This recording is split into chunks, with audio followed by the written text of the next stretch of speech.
Greetings, citizen. Welcome to the show, and thank you for listening.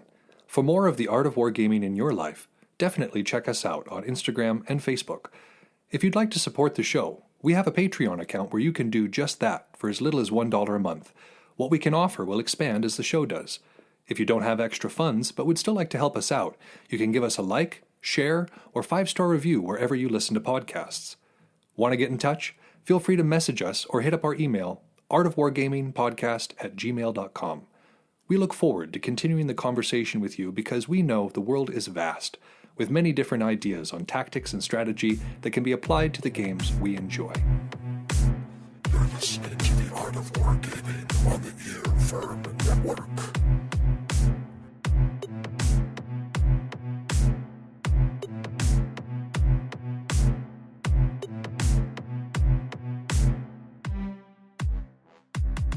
Welcome to the Art of Wargaming on the Earworm Network.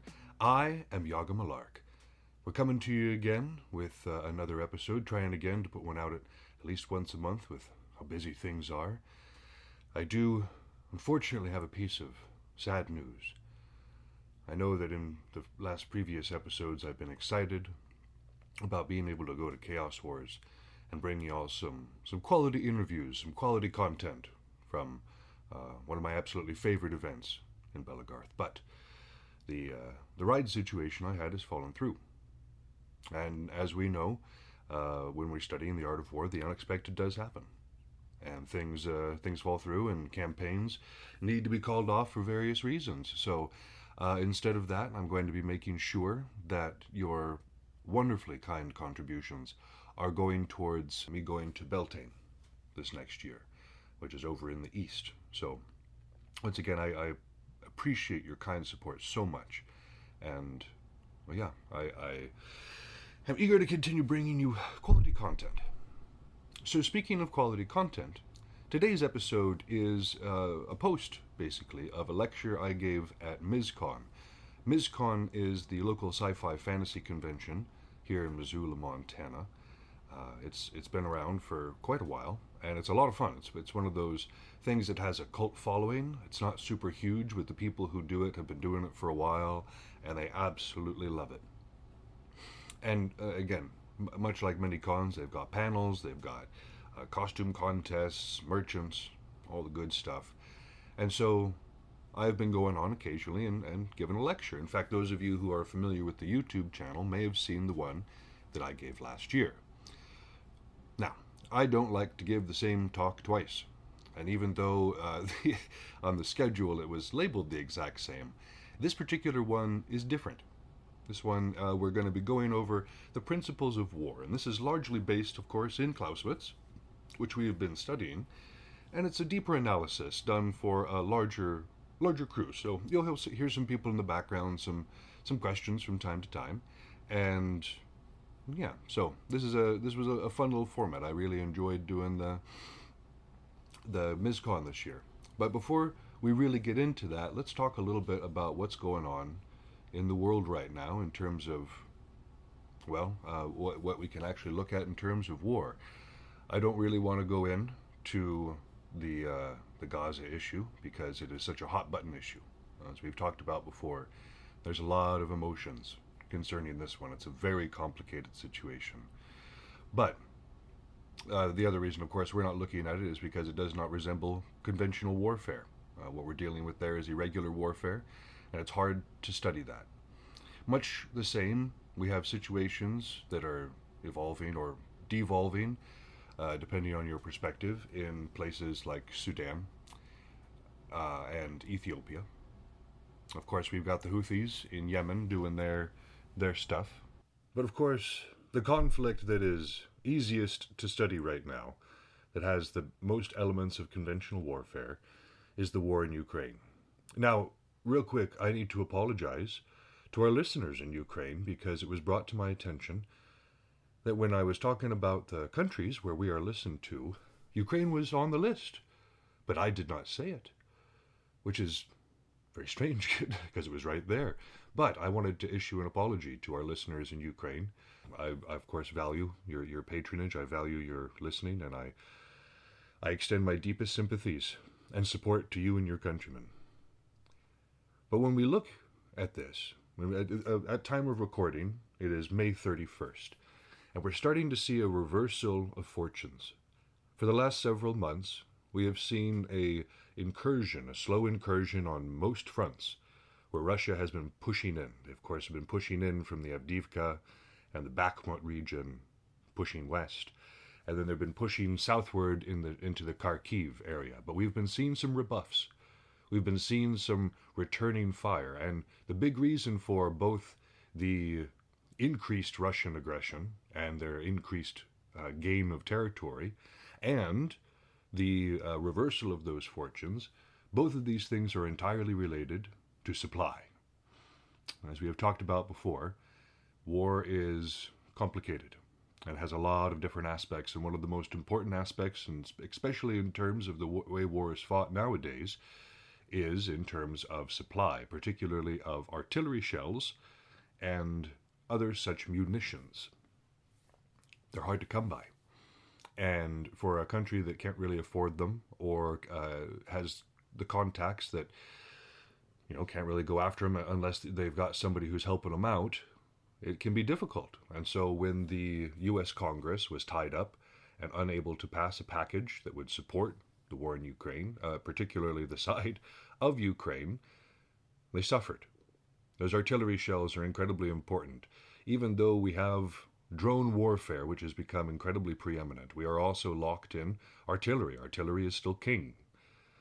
Being able to strike your opponent from over there and strike them with sheer force, sheer destructive power, well, that's been something that we've tried to use since day one.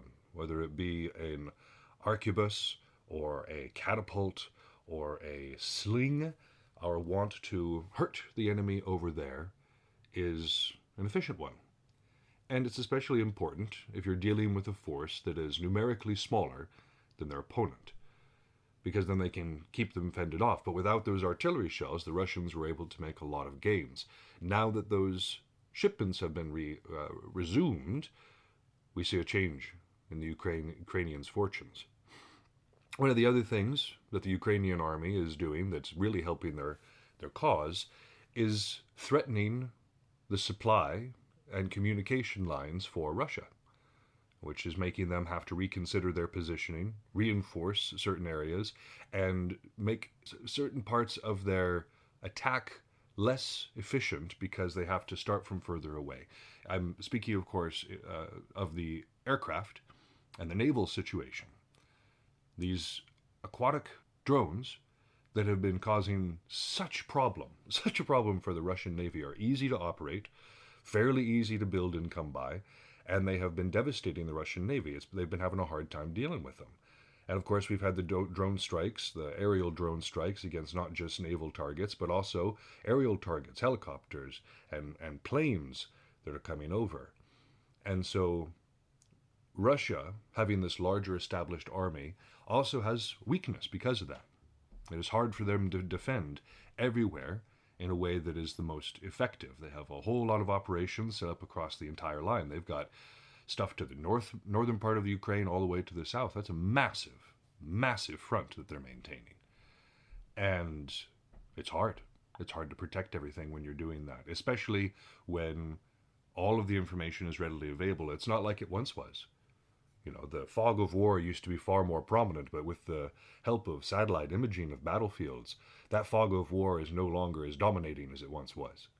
We can no longer depend on it to hide our supply lines and depots, because the enemy can see them just as well through that satellite imaging, and therefore knows where to go. So yeah, the war in Ukraine is continuing to be interesting. It's continuing to be a place where we can see the principles of warfare being used. So without further ado, though, let's get into this and enjoy listening to a live, unedited presentation from myself at MisCon on the principles of war.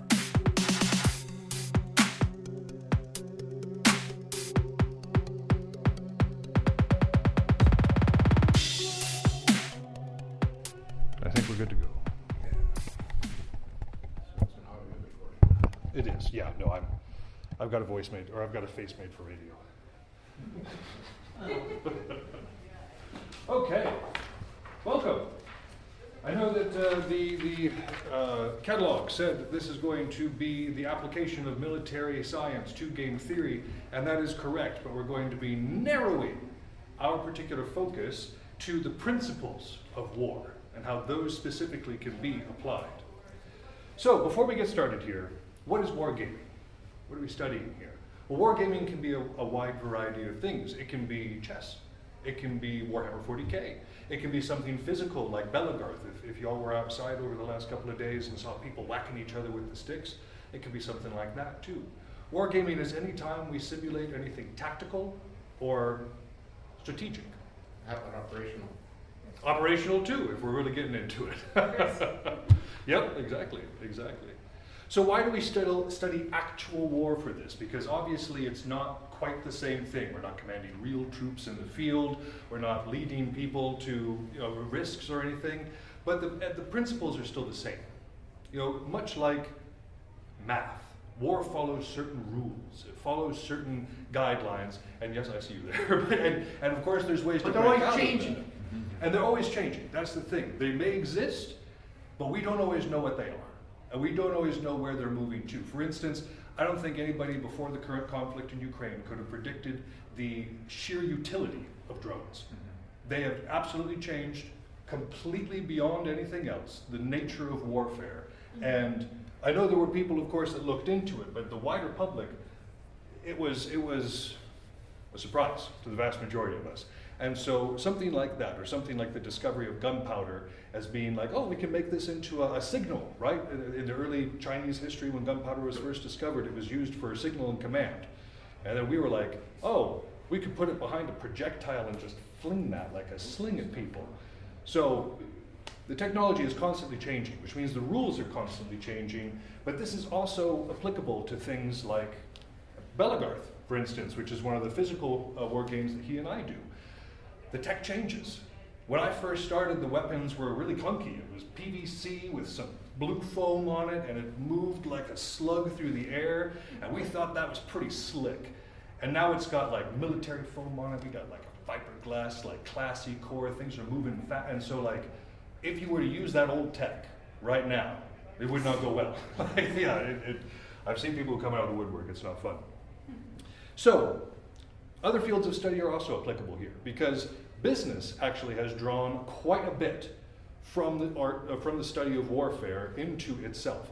Anytime you attend like any sort of business conference, there's going to be at least one tech bro that stands up and quotes Sun Tzu like he's the first one to do it. But what this does is it does help us translate these concepts into something more benign, something that is less part of the actual being in the field, dealing with those risks of life and death, and something that is far more accessible, like board game sort of thing, with a boardroom sort of thing. And so we can reverse engineer, if you will, business tactics for it.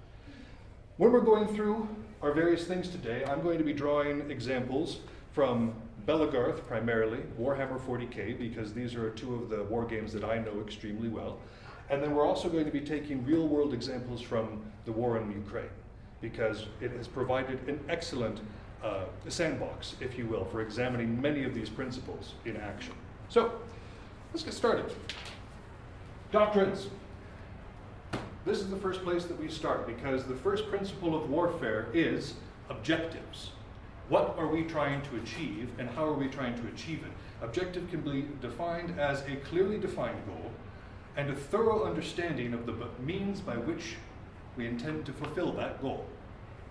Well, in order to do that, we need to understand what doctrine that we are operating with. And these doctrines are influenced by what we have available to us. Obviously, larger countries with better economic power, with more resources, are going to be better suited toward conventional warfare. Whereas folks who have less, there's going to be parts of unconventional warfare that they are better suited to. And so a lot of this matters. Geopolitical situations. Do two large superpowers want to be in direct conflict with one another and risk, especially in this day and age, nuclear Armageddon? Or do they want to fight a different type of conflict? Still against one another, but not so much. So, this is how we determine what our objectives are going to be. Let's start at conventional means of warfare. Conventional warfare is warfare that is conducted with conventional weapons and tactics between two or more openly hostile nations, attacking primarily the opposing army. That's a big part of this. And so, for instance, if Russia and the United States were to go to war, because we have comparable economies, because we have comparable things that we can field, that would be known as a conventional war. We would not want that, by the way. That is a terrible eventuality. So, there are a couple of different ways. There are two main ways that a conventional war can be fought. The first one being attrition. And attrition aims to cripple the enemy with constant losses of troops and materiel. If you look at the Russian involvement in the eastern front of Ukraine, particularly around Avdiivka or Bakhmut, you see the use of attrition warfare. Russia knows that they have more tanks. Russia knows that they have more troops. They know that they have more bombs. They know that they have more planes. And so they can afford to throw more and more and more material because Ukraine just can't keep up. And so this attrition warfare is well suited to Russia. If we look at wargaming, anybody who's familiar with Warhammer 40K will know the Imperial Guard. Imperial Guard is a great attrition army because we have more troops than you. Whereas if you've got like knights, you've got 13 models on the table, big stompy models. Imperial Guard, you've got 200. 200 little dudes you've got to plink through to get to like really affect me. So attrition matters, and of course attrition is entirely dependent on a superiority of economy, of a superiority of resource. If you attempt to do attrition and you don't have that, it's not going to work well for you. Another good example comes from the American Civil War. Lee did extremely well in the early war because he was using, our next topic, maneuver warfare. Once Grant and Sherman changed the game, once they made it attrition warfare, the economy and the sheer industry of the North wasn't able to keep up. It just was not able to keep up. So attrition is one of those ways of doing things. The second one is maneuver warfare. Maneuver warfare aims to threaten enemy supply and flanks to put them in disadvantageous positions. This is a matter of saying, okay, I may not have the same kind of attacking potential that you do. I may not have the same technological advantages that you do. So what do I have to do now? I have to use mobility. I have to make sure that I am somewhere that you don't want me to be, or that I am making you be somewhere that you don't want. And so maneuver warfare is how we achieve this. And using the American Civil War as another example here. Early game, Lee was doing this. He was running circles around folks who kept trying to engage him directly. And so the maneuver warfare works really well right up until it doesn't. Yes, sir? I would contend Sherman, after he took over the Western Front in the Civil War, did pretty good at maneuver. That is also true. And these are not mutually exclusive either. You don't walk into a conflict and you're like, I'm only going to use attrition, or I'm only going to use maneuver, because there's going to be circumstances which warrant both. There's going to be circumstances where you need one or both of these to solve whatever problem we're encountering upon the battlefield. Our second type, unconventional warfare. This is where things start to get interesting. Unconventional warfare is warfare conducted by non-conventional means, surprise, surprise, usually to avoid a more open confrontation. A classic example of a proxy war, or of unconventional warfare in our time, is the example of a proxy war in something like Korea. In Korea, we were at direct war with another nation. We were not fighting that direct other nation, we were fighting their third-party actors within Korea. Just like their troops were fighting our third-party actors through UN troops that were going in there in Korea. So that was all proxy war. You had the powerful nations of the world all engaged in this one poor corridor and acting upon that. So let's talk about proxy wars. A proxy war is fought between two belligerents, where one or both of the parties are using non-state actors supported by outside influence, either with troops or materiel. Non-state actors, let's make sure that we're defining that real quick. A non-state actor is somebody that I'm paying to do something that I'm not willing to do personally because of the commitment that that would take in terms of politics, usually. So look at the Houthis and their engagement with the shipping in the Red Sea. They are a non-state actor for Iran. Iran is supplying them with troops, they're supplying them with material and financial support, which enables them to do this. And so Iran is not the one doing it. Iran is not going to be ultimately culpable. The world is not going to attack Iran because technically it's the Houthis doing it, because they're non-state actors. They're being paid Mercenaries. Mercenaries are another really good way of defining it as well. Mercenary could be considered a non-state actor. Privateers. Privateers? Absolutely. You know, during the time when we were like, you know what, the Spanish need to go down, but we don't have the Navy for it, go forth and have fun pirating. Not us, though. Not us, them. And so non-state actors. Absolutely. Really good example. Our next means of unconventional warfare. And so proxy warfare, if we're looking at wargaming, for instance, this isn't as specific, but this is me saying, hey, I'm going to give you a bunch of good stuff to go fight that person for me. Or I'm going to supply one team with some information that another one doesn't have in order to influence from the outside some sort of situation. The U.S. involvement in Ukraine. Yes, yep, or NATO's involvement in Ukraine. This idea of making sure that we are in direct conflict. Our gear is in direct conflict with Russian gear, but non-state actors are the ones doing it. It's a proxy war. Economic warfare is exactly what it sounds like. It's efforts to weaken the overall economy of the opposing state, commonly done through blockades and sanctions, which we're seeing quite a bit right now. This can also be done in wargaming as well, in a way of attempting to weaken our opponent's ability to respond, either through energy is a really good way if you're doing physical wargaming. If I have better physical fitness than you, then economically, if we're considering our ability to supply our muscles, economically, I can outlast. Or vice versa. I'm not in the best shape of my life, so let's say the other way around is far more likely at this point. So this one's going to be less likely in a wargaming situation, but it's incredibly useful in the real world. And again, it's a way of waging unconventional warfare, and we've been using it for decades at this point against our enemies to make sure that they're not able to perform as well in the global market as they would like to. Psychological warfare. This one's extremely useful all the way across the board. This is any action which is practiced mainly by psychological means, with the aim of evoking a planned psychological reaction in other people. Anger is very dangerous for any general to experience and for any wargamer to experience, because it allows us to be drawn out. It allows us to be provoked. And so doing little things, I'm not saying we have to, like, pardon my French, we can talk our opponent or something in order to goad them, but in other little ways, little jabs, or somebody who is easily offended, this can be used as psychological warfare. But also enticing pride. Somebody like myself, if a person were to be yielding and to make it look like it was easy to go in and conquer something, I would need to watch myself, because I feel quite a bit of pride over my knowledge over these things, but that is a hindrance as well. Feigning weakness is another way of practicing psychological warfare. Like I said, if I'm sitting there and trying to provoke you into saying, oh look, I can't do as much, I'm not a good fighter. We had a fighter way back in the WAN named Slag, and he would take to the field occasionally, and he would just drag his weapons and drag his shield, and he looked like hungover and barely there. And then you'd get within striking range, and The Mongols are good at feigning retreats. and then suddenly you're drawn out. They're like, oh, by the way, this was a part of our plan here. So that's psychological warfare, trying to mess with our opponent's minds a little bit. And in any sort of warfare, whether it's on the board, on the field, or in real life, this plays an important part.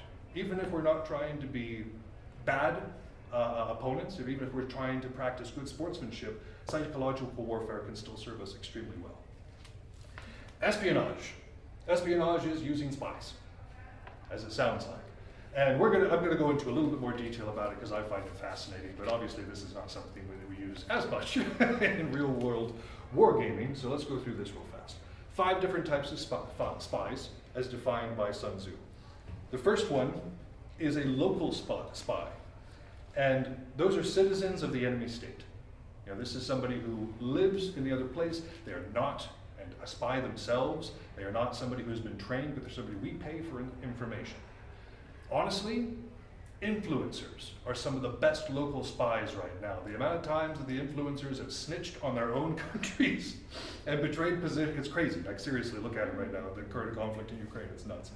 And so even unintentionally, you can have people who are being local spies, but this is somebody that you want to cultivate. This is a person that can give very good information from an untrained level. And of course, any sort of human intelligence needs to be corroborated, because people like to lie, they like to embellish, and that is not good when we are trying to plan for any sort of military action.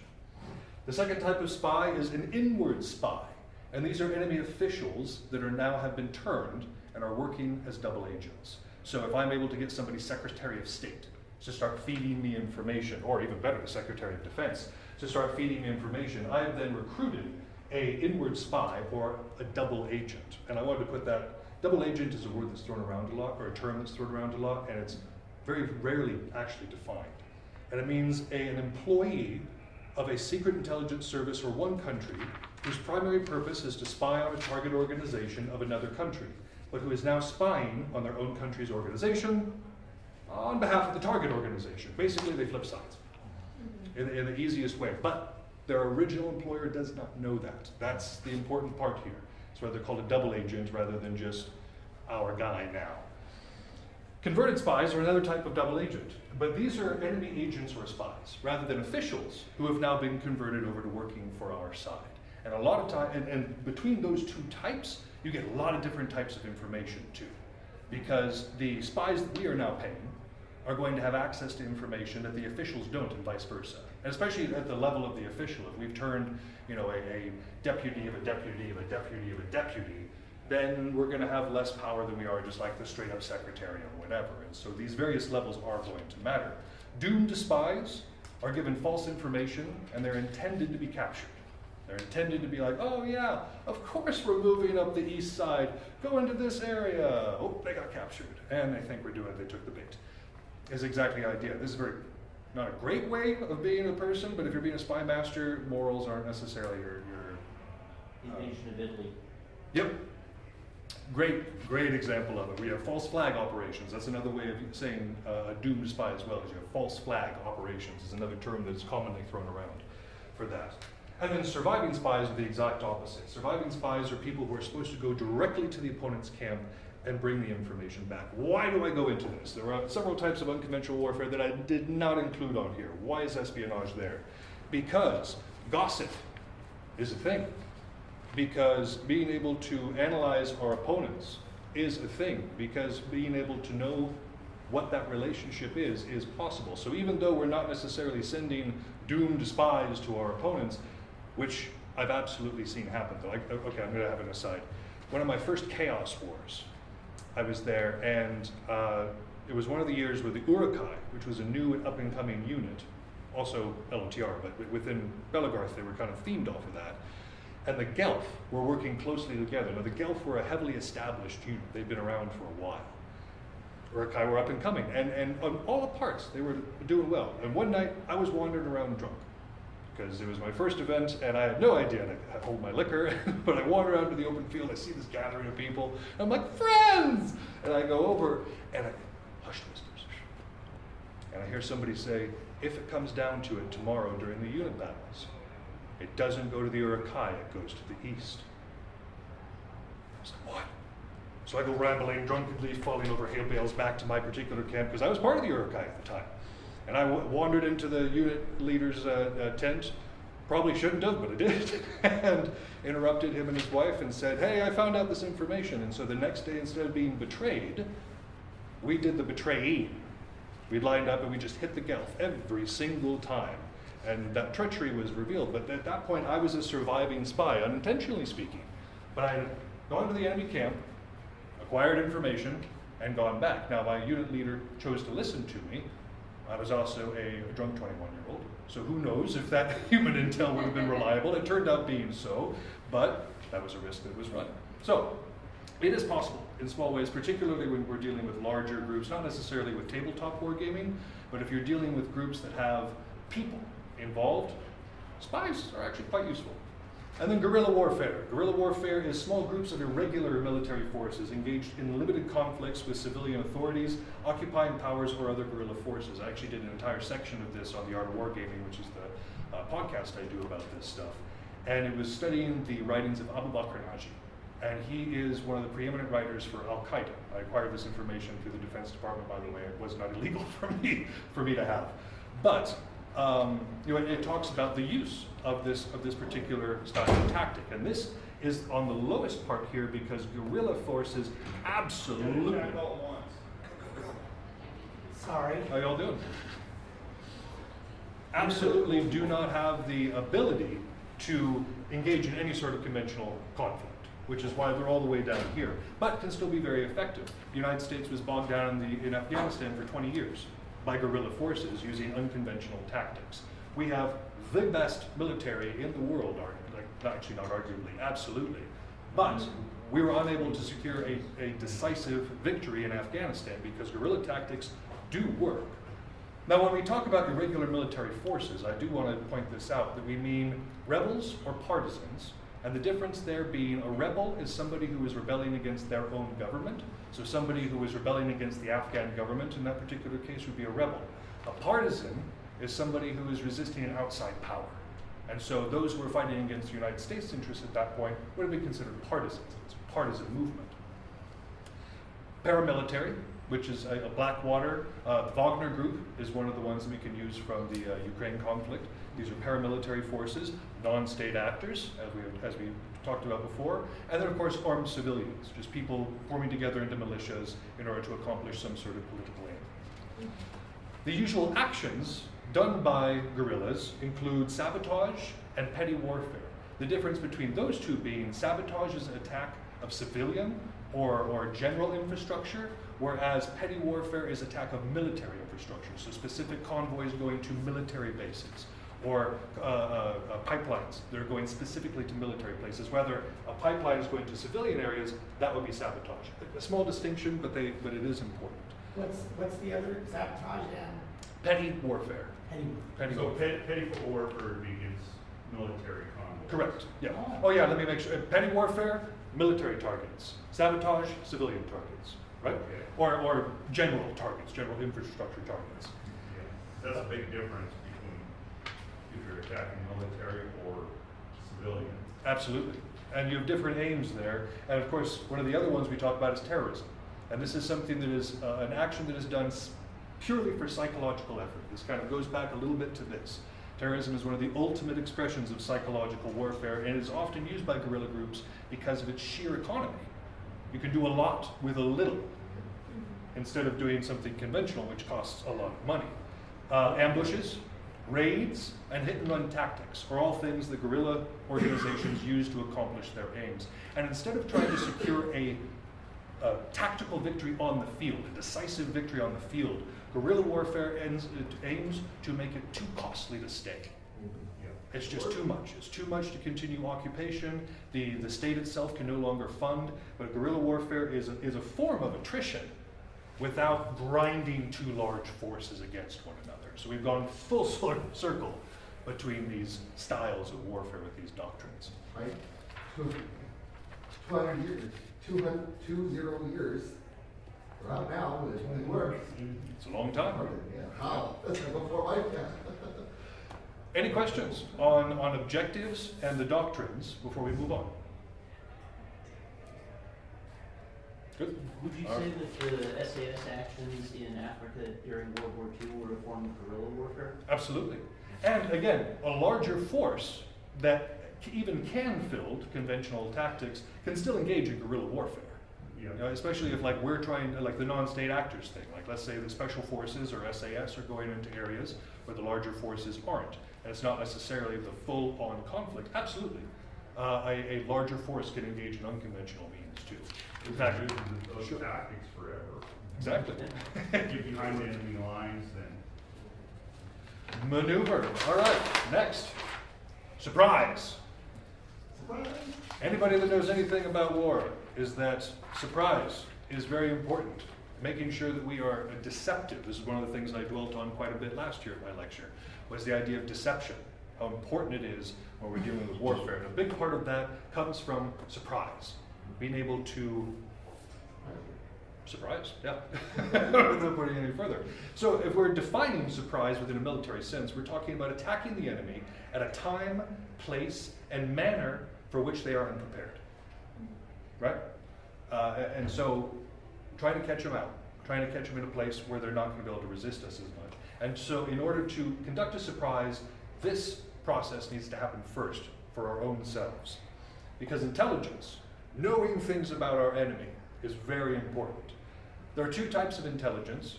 that I'm going to talk about today that we can use in wargaming, particularly in physical wargaming, or actually even stuff like 40K. The first one is open source intel. This is stuff that is information widely and easily known to the public domain. This can include names of leaders, the types of factions that are involved, disposition, the types of training that's used, tactics. All of this is generally well known about any given force, particularly if you're dealing with something like 40K, where you've got like the full codexes or indexes. If I know I'm going against Eldar, I can just go and find an Eldar book and make sure that I am literally studied up on open source information. This is stuff that anybody can have access to. Within a general military sort of idea, anything that you can access walking around with a camera, you know, newspapers, great source of open source intel. So, yep, social media. Like I said, influencers love to snitch on their own countries. They love it. So TikTok is a fantastic place to gather intel these days. That's horrible. It's true. It's true. There's so much fake news too. Well, and we were talking about just a while before, the human element when we're dealing with intel needs to be taken into account. Corroboration is necessary because people like to lie, they like to exaggerate. Yeah. Tell if it's real or not. Correct. I can look at the, I don't even know. That brings us to analysis. And this, when we bring all that intel together, and some of it, there's the other type of intel I forgot about. Secret intel. This is sensitive information that is vital to our enemy's conduct. And this isn't necessarily available to us within wargaming, maybe a little bit, but this would include things like diplomatic codes, encryption codes, diplomatic channels, the way that they do business and protect their stuff. This would be considered secret intel. So open source intel is mostly what we're going to be using against our opponents, particularly personalities. What we know about our opponent is very important, and it's nice because we are all generally part of the same communities. Here in Missoula, the Warhammer community knows each other. We talk to each other. Belagarth community, same idea. We all know each other. We all talk, and so if there's something happening, I can usually find intel on somebody without digging too deep at all. Again, going to gossip. Gossip is a fantastic source of open source information. So, we've got our intel. We've corroborated everything. We know basically what's true. We can never truly know what's true. That's always part of the fog of war, as Clausewitz would say. Just kind of this idea of we don't know what we don't know. But with the best information we have, we then go to analysis. And this is the assessment of an enemy's capabilities and vulnerabilities, and it gives us an idea of how to approach our opponent. So against something in like 40K, where you have defined factions that are a little bit different. So let's say you've got the one faction that is extremely thick. They all use vehicles, heavy toughness vehicles. Okay, at this point, with my open source intel, I can look at it and say, I need to bring vehicle killing stuff. I need to make sure that I've got heavy weapons within my army to deal with this. Because I can collect that intel and analyze it. And the same idea, if I know that my opponent is extremely good at attrition, for instance, that's what they've trained for, that's what their entire army is built around, I am not going to engage them straight on, because that is their strength, that is exactly where their capabilities lie. And so just as important as somebody's weaknesses are understanding their strengths, that we can also, if not avoid them, at least prepare for them.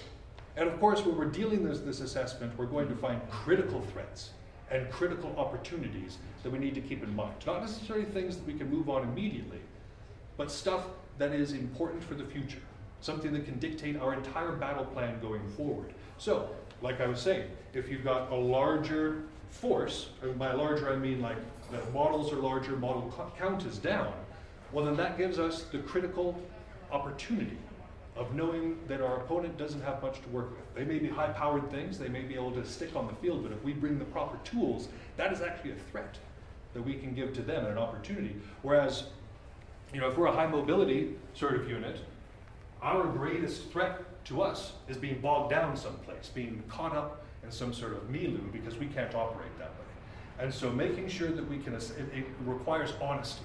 Honesty with ourselves about what we're capable of, what our army is capable of, what our people in our unit are capable of. A big portion of this for Belagarth is experience. If you've got a group of veterans, as we would call ourselves, people who've been doing it for 10 or plus years, who know what they're doing, then we're going to be able to use different tactics. We're going to have different threats and opportunities than something that is completely new. You've got newer folks. Not saying that you can't win with greenhorns, but that's just saying that the assessment of our strengths and weaknesses needs to be different and honest. And then, of course, there's the dissemination of this information to the relevant parties. And efficiency of delivery makes sure that everybody knows. If I know that we're going against a unit that we need to be mobile against, it is good for me to tell my teammates before we start fighting. Dissemination is important.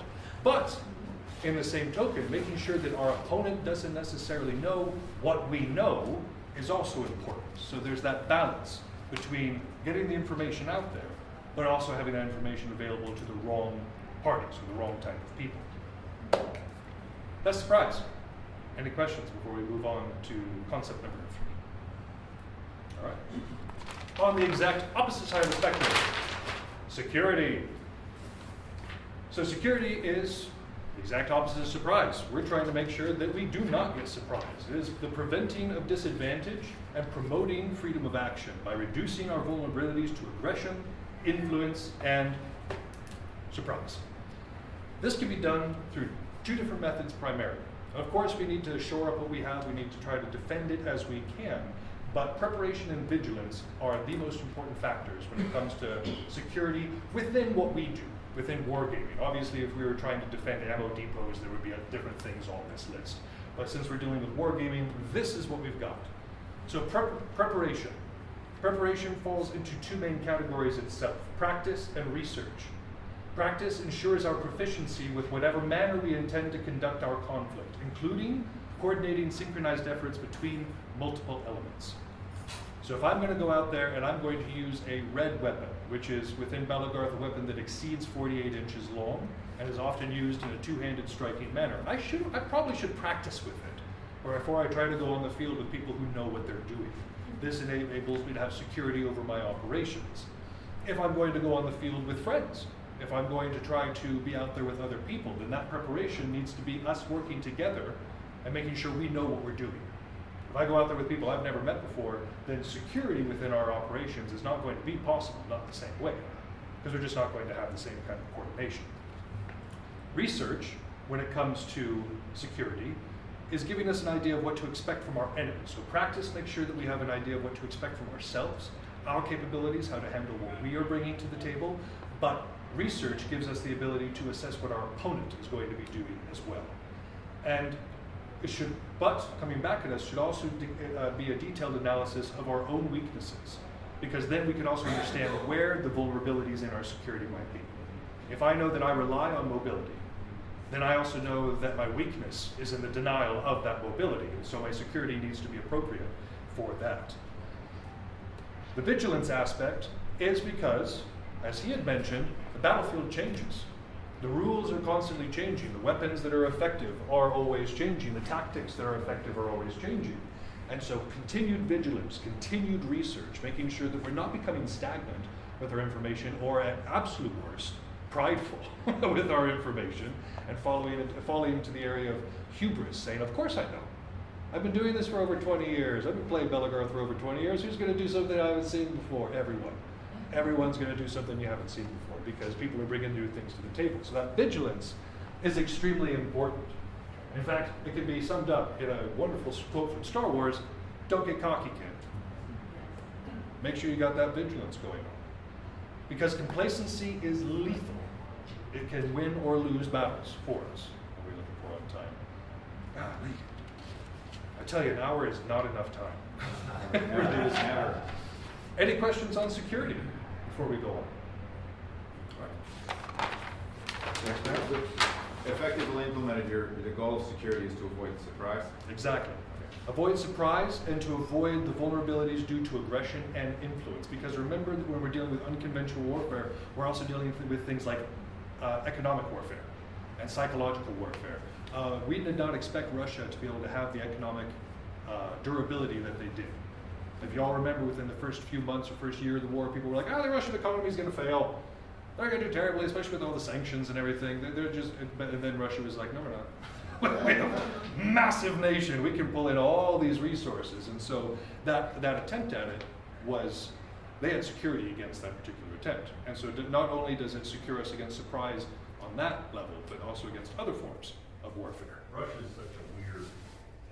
They're crazy. They got their own rules there, man. Because they could pull manpower, because that's why the Germans couldn't take them, because they just kept on throwing manpower at them. Yep. They lost, millions of men compared to the Germans. Right. But there was no way the Germans could beat them, because they could just keep on throwing men into the fray. Yep. When we were talking about attrition warfare, exactly. Yeah. Russia's one of those forces you don't want to attrition against. Because all they're going to got do you. is they're going to let you go into their country, but your supply lines are going to be too long to. Yep. Here's a bullet, here's a gun, here's a bullet, here's a gun, here's a bullet, here's a gun. They throw it in Here's a body. They did. Bodies. I watch this, there's a YouTuber from Ukraine that I really enjoy because he has access to a lot of good information for providing battlefield analysis. And one of the terms he uses is meat wave tactics. And I don't even have to explain to you what that means. You can visualize exactly what that is, and it's gross. But it's how Russia's taking so much, because they got the bodies. And the Ukrainians are like, I don't have enough bullets for the bodies that are being thrown at us. And so, yeah. Even during World War II, they were able to move their factories, hundreds of miles and reset them up in no time at all. Absolutely. And just let the towns go until they were secure. Russia's its own thing. Yeah. But let's go on to unity of command. And this is something that is relatively easy if we're doing a war game because we only have to manage our sweet self. But if we're dealing with Belagarth or another form of physical war gaming, then we got to manage other people, and that means herding squirrels. How do we maintain the unity of command? Well, the purpose of this is to maintain a singular force and effort toward a given objective. That united way forward. And three different big ways help us do this, as we've talked about right here. Delegation can be important. Again, if we're doing a war game like Warhammer 40K, I do not possess multiple personalities. I don't have to delegate anything. It's just me who's doing it. Whereas if we're dealing with a larger unit, or if we move into something like Civil War reenactment, or if we have these large battlefield operations, delegation is going to be important. And the means by which it is done is also important. During the Napoleonic Wars, Napoleon was able to capitalize on the division system, which took the old model from being like, okay, we're one large army of infantry, cavalry, artillery that's all just big and moving in one direction, and said, okay, we're going to break it up into smaller sections that have each of those elements present. That was the division system. The idea was to come here and then have another one move in. But because of that, there was a clear understanding of the chain of command. Everybody knew where they were within that chain, and they also had familiar protocols for the interaction between those elements. They knew that if one of the divisions came into contact, if you weren't in contact, you went to help. Because that meant that those forces were engaging from multiple vectors and multiple forces. And so this delegation is also in how do we operate as that unit, if we need to break up into separate factions. Balance is important, because we just talked about having a singular force and effort, but unless we're willing to engage in attrition, that singular force and effort needs to be somewhat diversified. But it cannot be diluted to such a point that that focus goes away, because that focus is necessary to provide a consistent way forward and maintain momentum without waste. We want to be dedicating as much as we can with as little as we need to.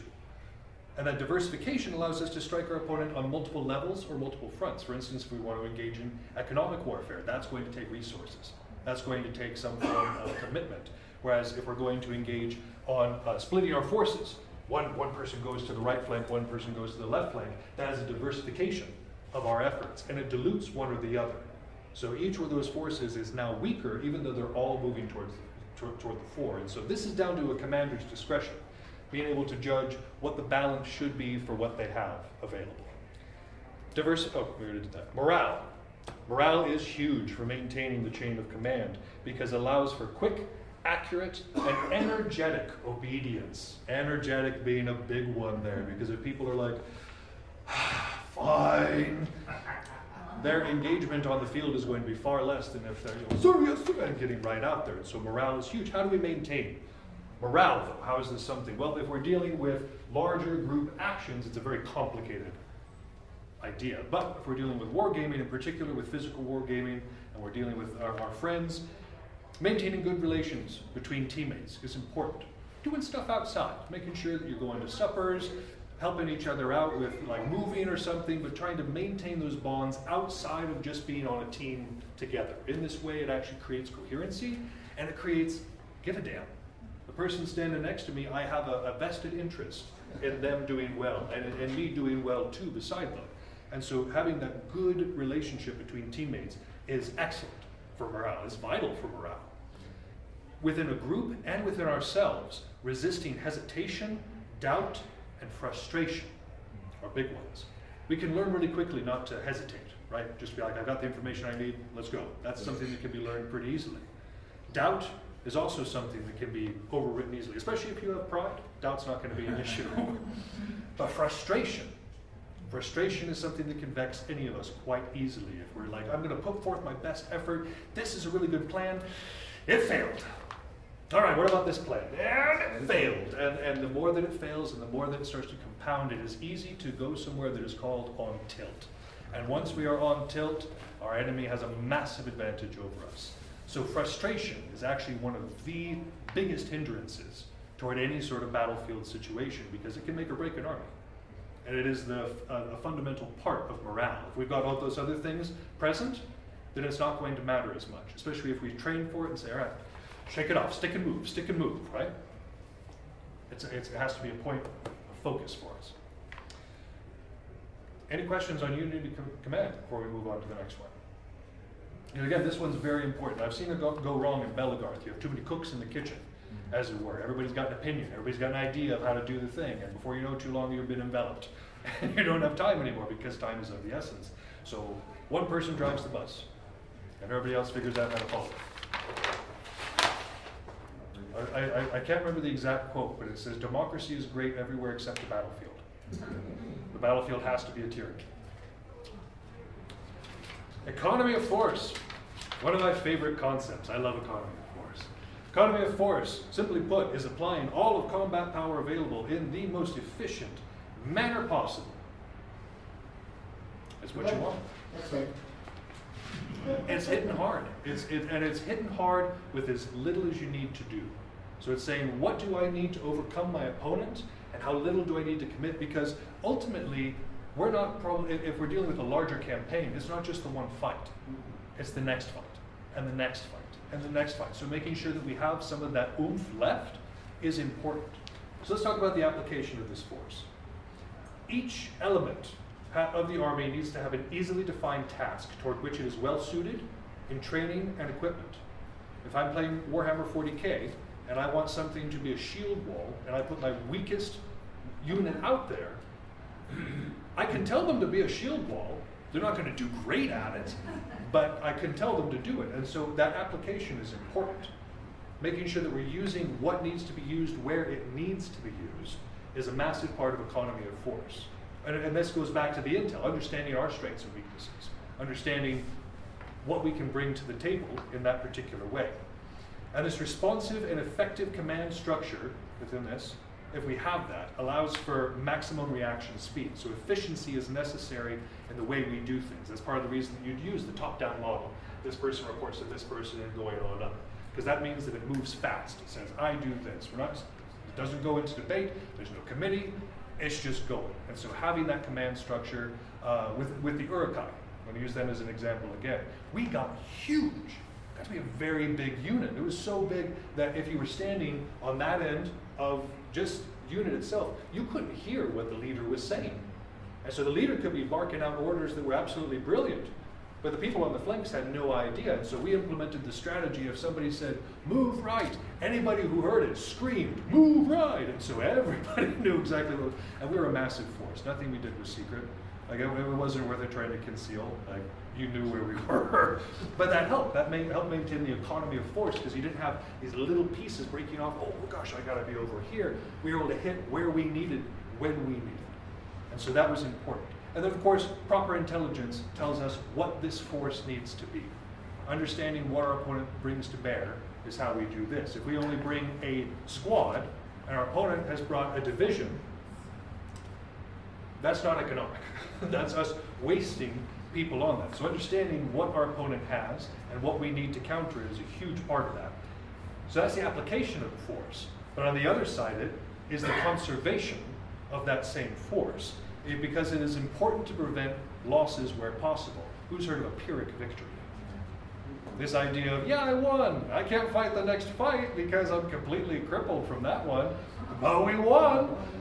Not worth it at that point. And so making sure that the conservation of force is just as important as the application of force is an important thing. And so this also includes the efficient uses of reserves. Reserves are something that are hard to understand sometimes. So when we talk about reserves, we're not talking about, okay, well, these guys are over here, they got their shoes off, they're in a hammock, they cracked open a natty ice, like, you know, they're relaxing. That's not reserves. That's not an efficient use of our force. Reserves are ready to reinforce weak parts of the line, to protect the flanks in case our opponent gets a breakout maneuver, preventing an unknown threat. We may not know about part of our enemy's capability, and so having a little bit in the rear that's ready to respond to it is very important, which is the same thing as reacting to surprise. I don't know why I put both of those on there.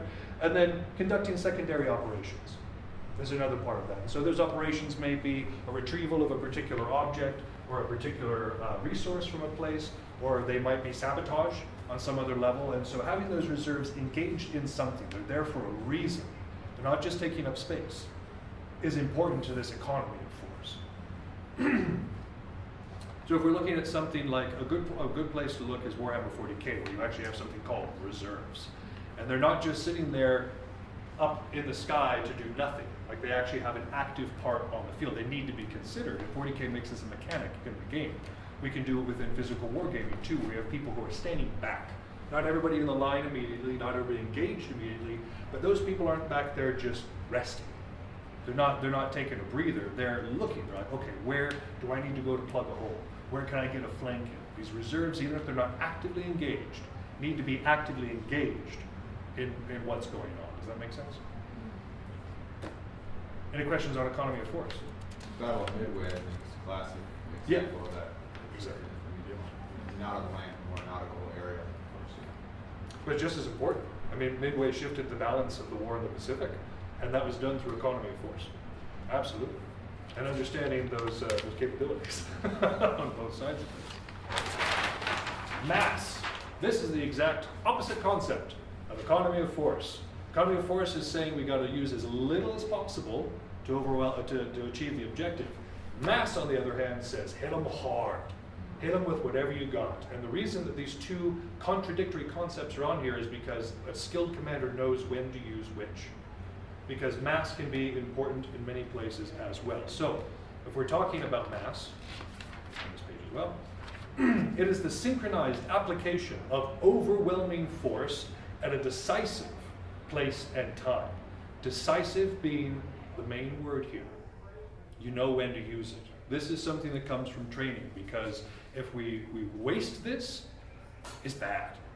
And so true use of mass makes sure that it's at a decisive point. This is the moment that's going to turn the battle. This is the moment that's going to put it in our favor. And so there's a couple of different types of this overwhelming force, a couple of different ways to apply this mass. The first one is in a planned fashion.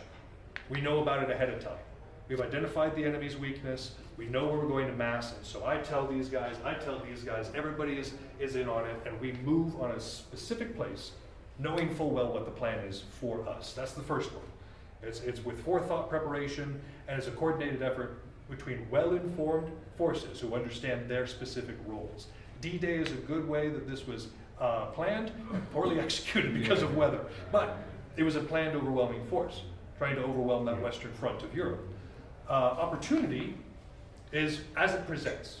It's not something that we anticipate, it's not something that we expect, but suddenly we have the opportunity to provide this overwhelming force someplace. And so if we are in the position to do so, it is good to apply this. It is also easy to be goaded.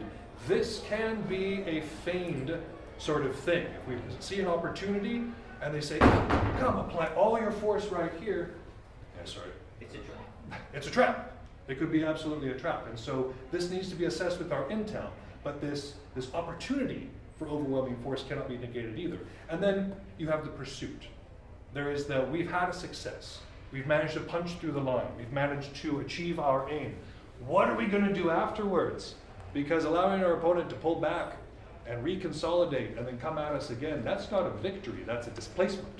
And so another application of this overwhelming force is making sure that we have pursued our victory, pursued our enemy to such a point that they cannot do that. At least the best that we can. Because balancing this with economy of force, we don't want to overextend ourselves. We're not trying to make ourselves vulnerable at the same time as we're trying to make ourselves strong. And so understanding and being realistic about our own capabilities keeps us from either overextending or committing too little of our forces. And therefore, either of these things dilutes the efficacy.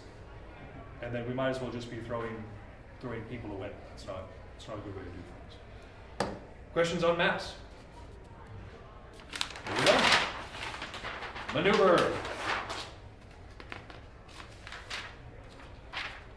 This is the deliberate movement of forces in relation to the enemy. Me deciding to take a leisurely stroll, not maneuver. Me deciding to move to get an advantage or to prevent a disadvantage against my enemy, that is maneuver. Initiative is extremely important when it comes to maneuver. And originality. Initiative and originality. If you're doing something that can be predicted, initiative doesn't matter. It's like, I'm going to move quickly on the left flank. You were prepared for me to move quickly on the left flank.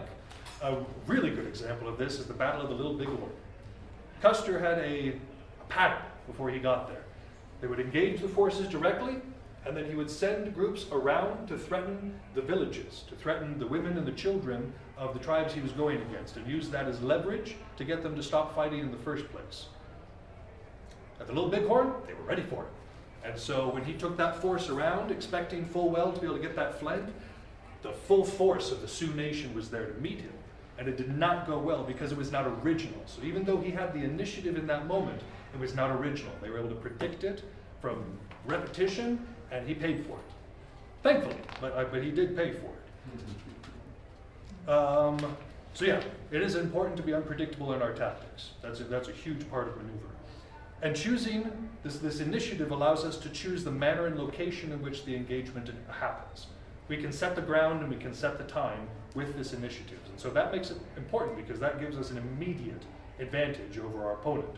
It also lets us force the disruption of lines of supply and communication for our opponents, attacks against infrastructure, and weakening our opponent's ability to respond effectively gives us more initiative. We can get it can pile on itself. Once we get it, we need to maintain it. It's not just a one-time thing.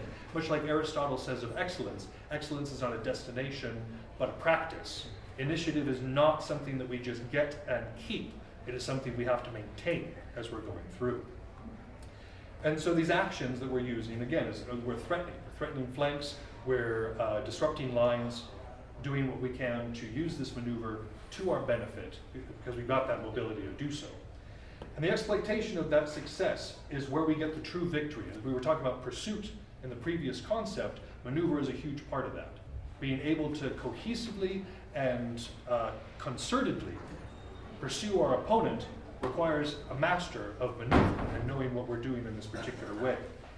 Maneuver also helps us maintain freedom of action, so we can choose where we want to be and where we're supposed to be there, how we're going to engage and how we're going to disengage, and it gives us plans that are flexible, and it gives us a flexibility in our response to external things. I'm sorry guys, I'm trying to finish up as quick as possible. Any questions on maneuver?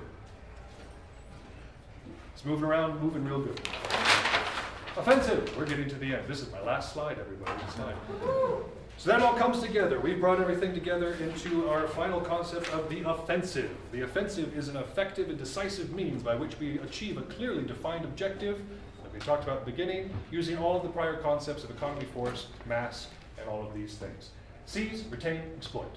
Seizing is the application of appropriate force to take control of a location, resource, and object. Those things are different for a reason.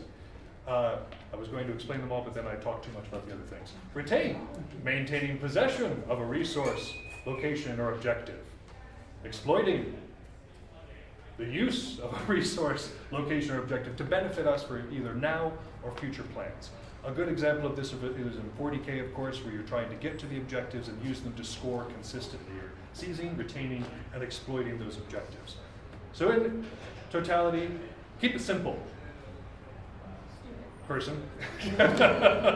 Everything in war is simple, but the simple thing can be hard. So we have to prepare clear, uncomplicated plans, either for ourselves or for our group, and this involves contingencies and redundancies that give us ability to adapt. And then those things need to be made into concise orders to ensure the understanding, and each element needs to understand its role in the operation. Any questions? Sorry for the delay. All right. I appreciate it, y'all. Have a wonderful last day of the convention. Thank you very much. Thank you. That's our show. Thank you so much for listening. If you haven't had enough of the art of wargaming in your life, you can find us on Facebook and Instagram, where I occasionally post funny and educational memes. If you want to get in touch with the show directly, you can email us at artofwargamingpodcast@gmail.com with any questions, comments, or concerns that you might have. Also be sure to check out all of our sister shows on the Earworm Network, including General Nerdery, Word Balloons, Fried Squirms, and more. We're working hard on having something for everyone. And again, you can find those at earworm.com. That's EARVVYRM. You can also find that in the show notes. But for now, this has been Yaga Malark, signing off.